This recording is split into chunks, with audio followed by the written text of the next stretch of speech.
Bom dia, boa tarde, boa noite. Está no ar mais uma edição do Conexão Brás Cubas, um programa para quem se conecta com a informação e o conhecimento. Hoje é 17 de dezembro de 2024. Muito obrigado pela sua audiência no YouTube, no Spotify e no Deezer. Muito obrigado também a você que nos ouve pelo Instagram, pelo Facebook e pelo TikTok. Esta é uma produção do LabJOR do Centro Universitário Brás Cubas. Eu sou Eliseu Silva, tenho ao meu lado a Isabela Oliva, a intrépida repórter que apura a notícia e apresenta os fatos. Bom dia, Isabela, seja muito bem-vinda. Bom dia, Eliseu, bom dia, ouvintes. No programa de hoje vamos falar de um assunto muito sério que é o trabalho infantil. Geralmente a gente associa trabalho infantil com a exploração do trabalho na zona rural ou nas regiões mais carentes da cidade. Mas uma reportagem publicada em outubro desse ano na Repórter Brasil mostra que a plataforma de games Roblox está na mira do Ministério Público do Trabalho em São Paulo por indícios de exploração de trabalho infantil. Plataforma Roblox investigada por exploração de trabalho infantil, essa é nova para mim. E eu acho que também para muitos ouvintes. Roda a vinheta que eu fiquei curioso para saber mais sobre este assunto.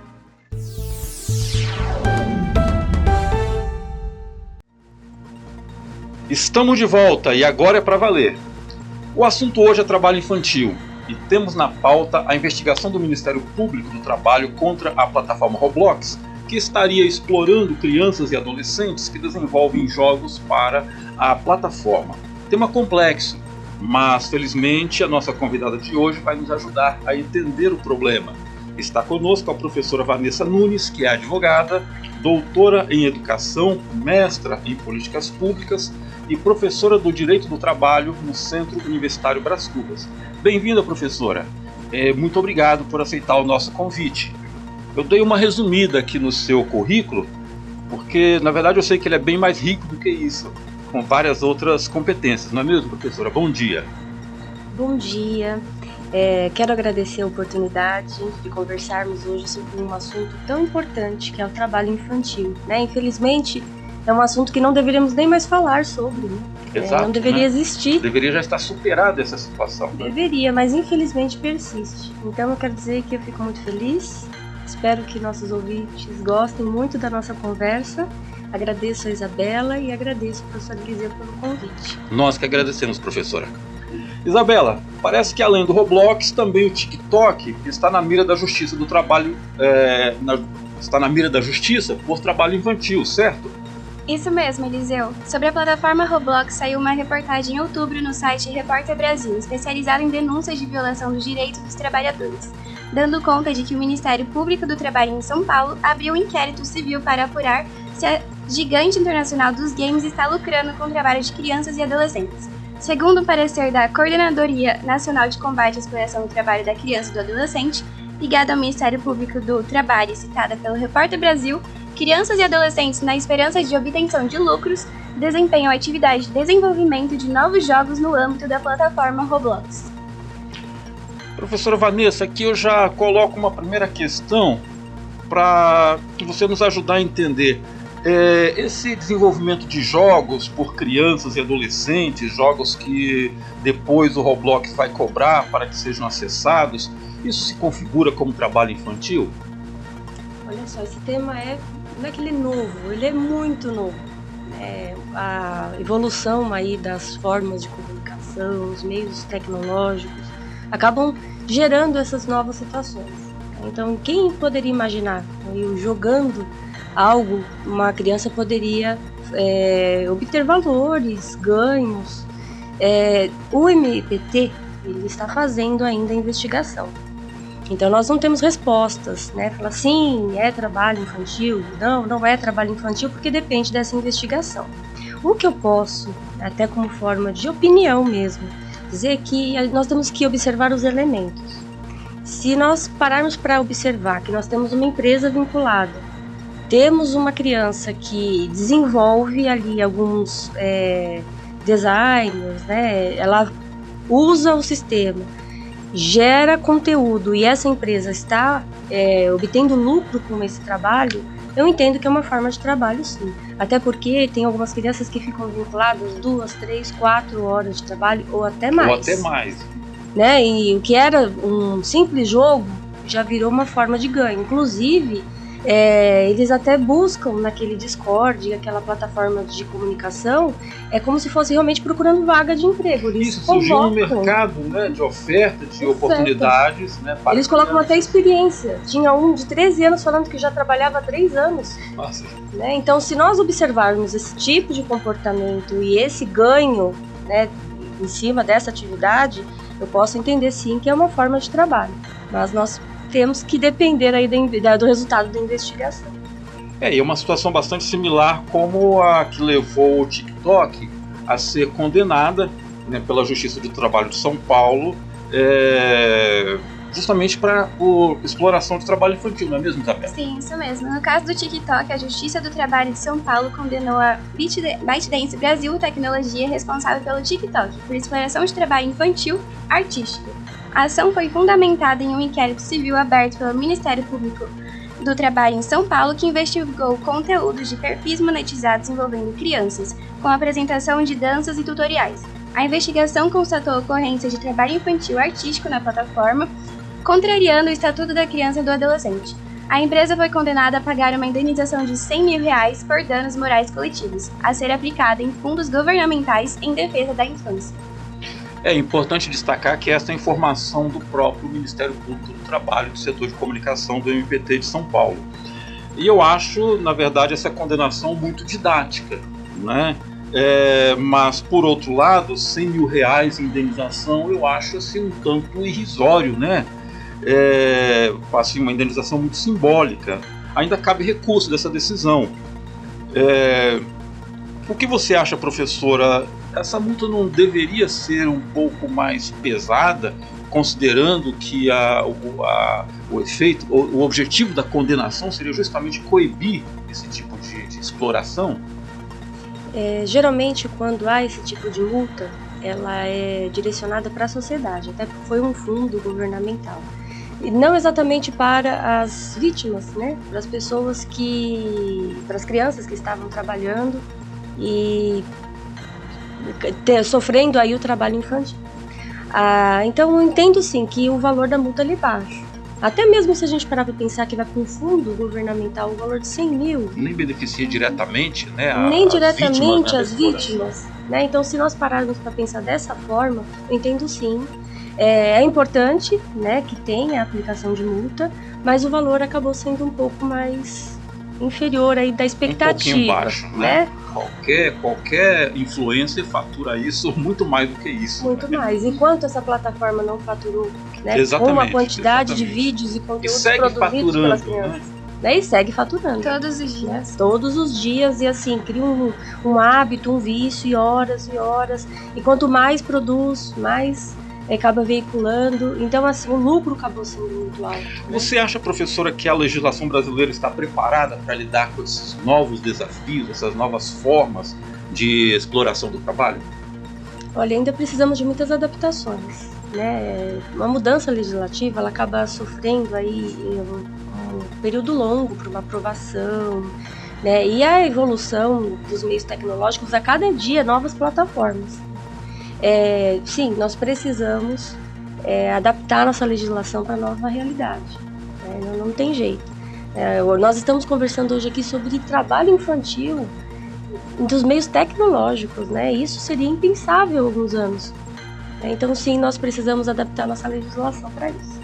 Ou seja, mudam as condições de trabalho, né, com a inserção da tecnologia, mas a exploração também não é novidade, né, a exploração do trabalho infantil. Não é novidade.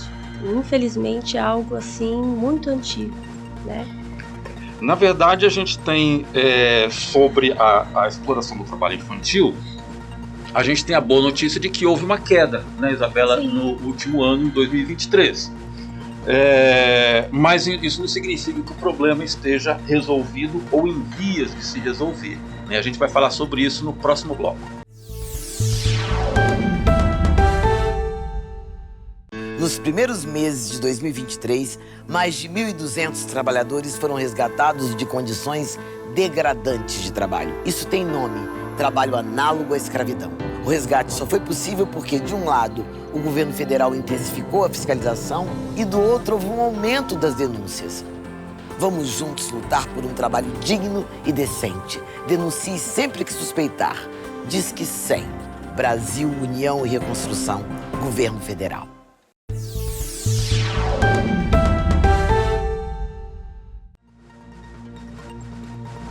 Estamos de volta para anunciar que, apesar dos casos recentes, a taxa de trabalho infantil no Brasil está em queda. É isso mesmo, Isabela?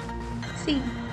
O ano passado caiu 14,6% em relação a 2022. É uma boa notícia, claro, mas continua sendo um problema enorme.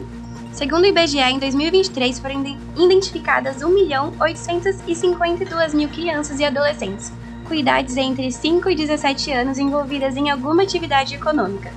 Dessas, 1.607.000 estavam em situação de trabalho infantil, que é uma condição definida pela Organização Internacional do Trabalho como atividade perigosa e prejudicial à saúde da criança, capaz de comprometer seu desenvolvimento mental, físico, social e moral. Ainda por cima, pode prejudicar a uma escolarização das crianças. 1.607.000 crianças brasileiras estavam nessa condição em 2023, que é o dado mais recente. Isso equivale a quase 3,5 vezes a população de Mogi das Cruzes, né? Como se a população de Mogi das Cruzes fosse composta apenas de crianças e multiplica isso por 3,5 vezes em atividades prejudiciais ao desenvolvimento. Isso é muito preocupante. Professora Vanessa, o Brasil tem uma longa tradição de exploração do trabalho infantil. Eu mesmo comecei a trabalhar muito novo, com 10 anos de idade, né? E essa é a história de muitos adultos, né? Pessoas hoje adultas, porque as famílias entendiam que era benéfico, né, para a formação das crianças. E, na sua opinião, qual o impacto do Estatuto da Criança e do Adolescente, que surgiu em 1990, sobre esta mentalidade de exploração do trabalho infantil? Olha, professora, eu comecei também com 15 anos. Lembrando aqui, puxei na memória. Bom, para falar um pouquinho sobre isso, eu acho importante ir um pouquinho mais atrás. Vou falar um pouco sobre o trabalho em si, como surgiu o trabalho, no geral, né? Bom, infelizmente, essa conotação que nós temos hoje de trabalho, ser honrado, não era a realidade do passado, né? O trabalho surgiu com a escravidão, um trabalho forçado, as pessoas que trabalhavam não queriam estar trabalhando, né? Eram agredidas, os escravos eram conhecidos como coisas, e obviamente que as crianças também trabalhavam, né? Quando nós falamos da escravidão, a gente geralmente lembra de adultos, das pessoas trabalhando, mas e as crianças? Também filhos de escravos, trabalhavam, eram torturados. E com o passar do tempo, nós tivemos ali o período, né, lá do feudalismo, a servidão, as crianças continuavam trabalhando com seus pais, né?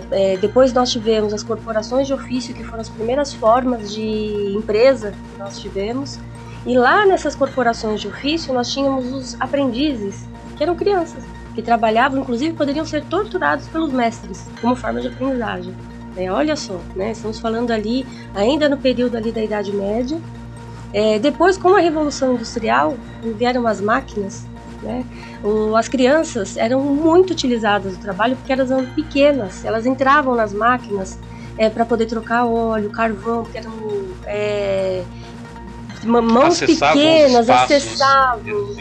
E ganhavam em torno de 20% a menos, quer dizer, ganhava 20% comparado com o adulto. Para diversos acidentes no trabalho, né, que tinha. Muito. Perdia parte do corpo. Muito, e até hoje tem um dado do Ministério do Trabalho que fala que as crianças se acidentam 2 vezes mais do que os adultos, até porque elas estão em desenvolvimento e ainda tem essa noção de espaço, né, ela ainda está desenvolvendo e acaba acontecendo muitos acidentes. Nesse período, século XIX, XX, nós não tínhamos legislação que amparasse o trabalho infantil. Nós passamos a ter um pensamento de proteção para a criança, olha só, gente, em 1927 com o Código de Menores. Mas ele só surgiu, olha que história triste, né? Foi com o caso de Bernardino. Um ano antes, em 1926, Bernardino é uma criança com 12 anos de idade, em torno de 10, 12, me perdoem a falha da memória. Mas criança, né? Ele estava engraxando sapatos, ele estava trabalhando, o cliente, né, não quis pagar, ele ficou bravo, jogou a graxa no cliente E ele foi preso. Só que, chegando na prisão, ele foi estuprado por 20 adultos. Ele chegou no hospital numa situação assim deplorável. E tipo, um ano depois disso, porque isso acabou mobilizando, fez surgir o Código de Menores de 1927, que foi uma inspiração. Mas o Código de Menores, ele oferecia proteção contra o trabalho infantil? Muito precário, mas já foi, comparado ao que não tinha nada, ele já foi algo. Um avanço. Né? Mas Pequeno na verdade avanço. foi no sentido assim, a gente até utiliza a expressão de situação irregular. Eles só cuidavam de crianças que estavam em situação irregular. Então, na verdade, as crianças eram um objeto aí de intervenção dos adultos, né? Era até utilizado o termo delinquente, né? Eram levados para reformatórios, né? Então, assim, essa proteção para o trabalho em si, o que nós tivemos, até por conta da inspiração do que aconteceu com o Bernardino, foi a maioridade, né? Que foi 18 anos, fixando ali para ele não sofrer de novo, né? As crianças não sofrem de novo essa prisão com os adultos. Depois, só em 1979, que nós tivemos aí o segundo Código de Menores, que veio com inicialmente, com esse princípio da proteção integral da criança. Né? E fomos evoluindo, né? Evoluindo no sentido de chegar até a Constituição Federal de 1988, que foi muito importante. Essa proteção integral da criança, ela foi visualizada lá no artigo 227, e o ECA, em 1990, ela veio regulamentar. Né? Então, e com a ideia do que a proteção da criança não é só da família, é do Estado, da família, da sociedade, proteção à vida, à saúde. Então, aí sim, o ECA, ele veio com essa regulamentação quanto ao trabalho infantil. Então, hoje, como funciona? Até 14 anos, não existe trabalho para criança, não pode, em hipótese alguma. Né? Com 14 anos para cima, há a possibilidade do contrato de aprendizagem, que o foco é aprender. É uma profissão, inclusive até no artigo 60 do ECA, a proteção da criança também quanto à profissionalização, trabalho, né? Uma forma de inserção. Mas só na modalidade do contrato de aprendizagem. A partir dos 16, pode-se trabalhar. Mesmo assim, essa aprendizagem está submetida a algumas regras. Várias regras. Que visam evitar que a criança seja exposta a trabalhos de risco. Sim, muitas regras. Se quiser, eu até falo um pouco mais sobre isso. Não pode trabalhar à noite. Tem limite, o contrato é por prazo determinado, são até 2 anos, 6 horas diárias de trabalho. É vinculado a aprendizado, tem que ter ligação com o que ele está aprendendo. Não posso contratar um aprendiz para fazer o que eu quiser, né? Tem proteção, inclusive não só para o aprendiz, mas também para quem trabalha de 16 a 18 anos, não pode trabalhar em atividade noturna. A atividade noturna, por exemplo, no urbano, é a partir das 22 horas da noite até as 5 da manhã. A criança não pode, a criança ou adolescente não pode trabalhar nesse horário.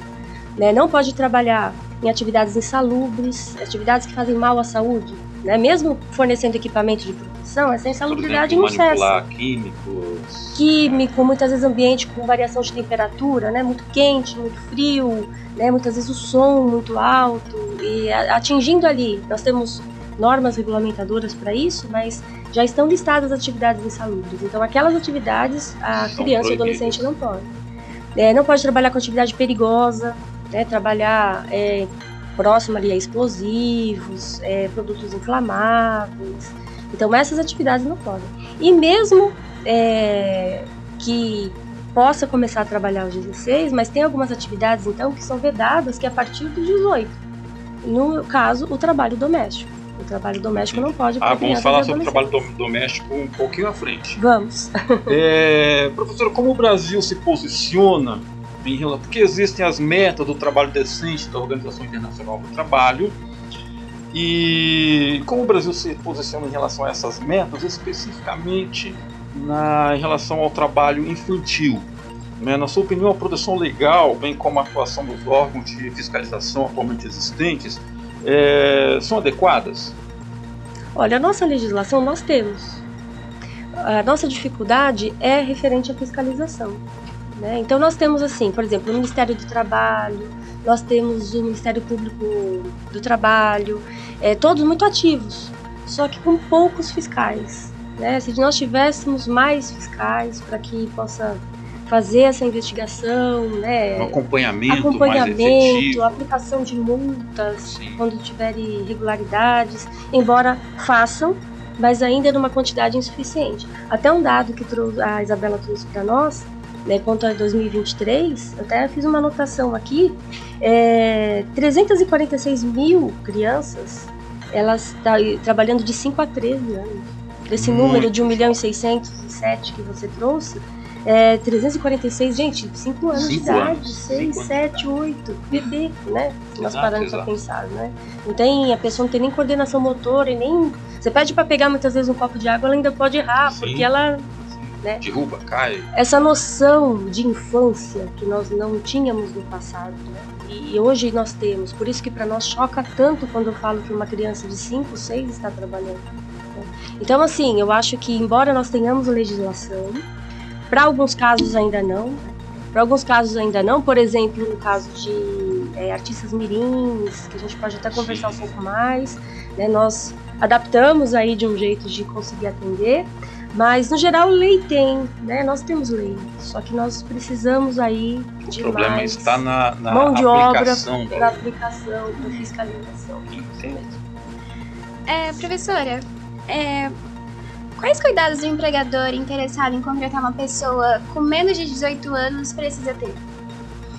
Olha só, né? O cuidado, primeiro, ele precisa observar o seguinte: atividade insalubre, noturna, doméstica, perigosa, não posso contratar.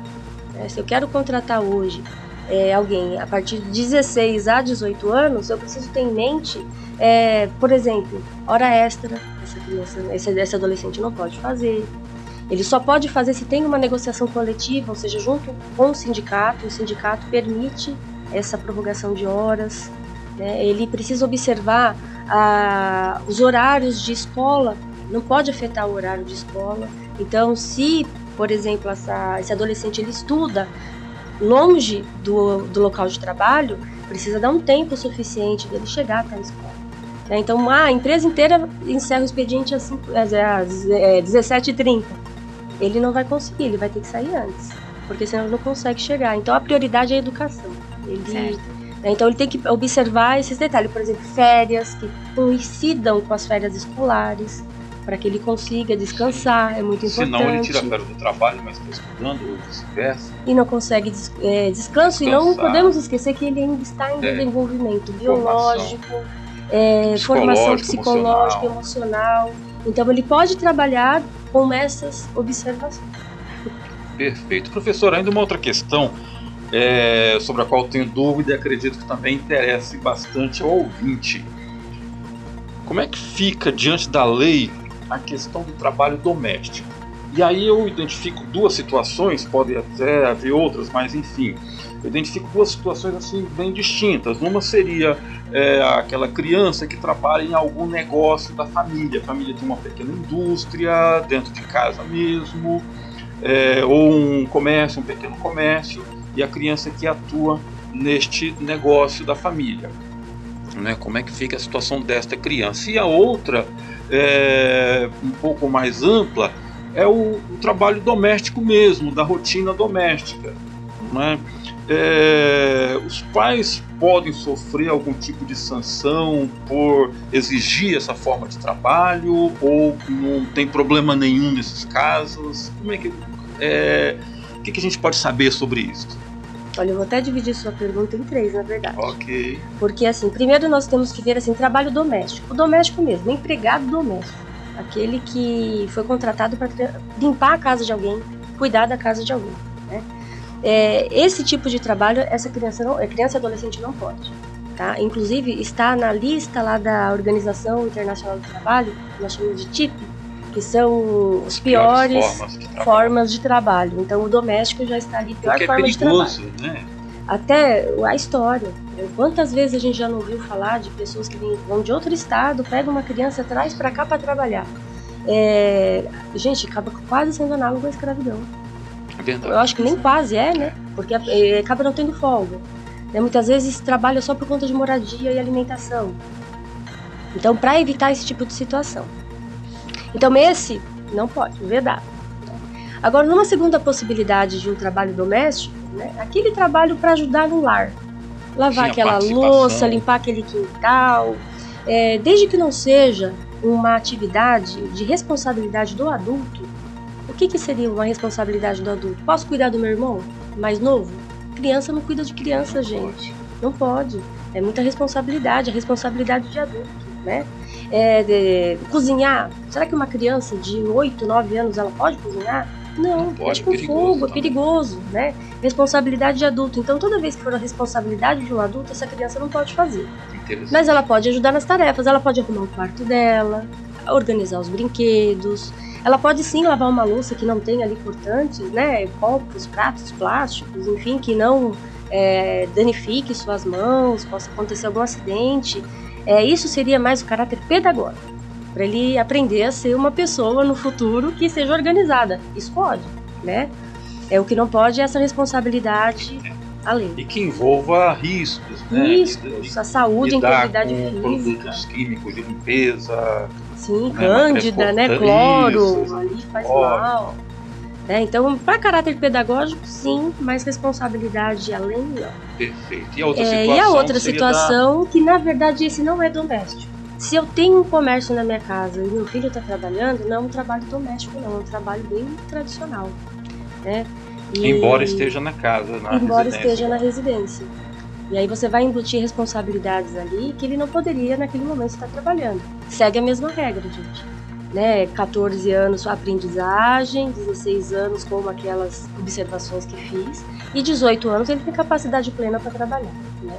Mas porque não é mais um ambiente doméstico, já é um ambiente onde nós temos lucro, temos trabalho, então esse ambiente não é mais o doméstico. Muito interessante e muito esclarecedor também.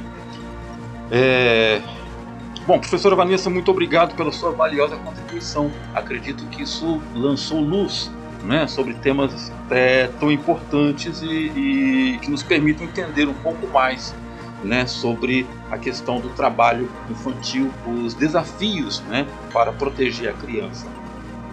Eu que agradeço, eu fiquei muito feliz de conversar com vocês. Fico à disposição. Então, obrigado. Se nós tivermos outros temas em direito do trabalho, podem contar comigo, que eu fiquei muito feliz em participar. Nós também, professora. Sim. Nós também. Muito obrigada aos ouvintes e à participação da professora Vanessa. Até a próxima. Esta edição teve produção de João Vitor e Beatriz Pires, apresentação de Eliseu Silva e Isabela Oliva, trabalhos técnicos de Kleber Soares e supervisão geral de Eliseu Silva. Na próxima edição falaremos de outro tema desta mesma forma, batendo papo e aprendendo. Curta nossas redes. Até a próxima!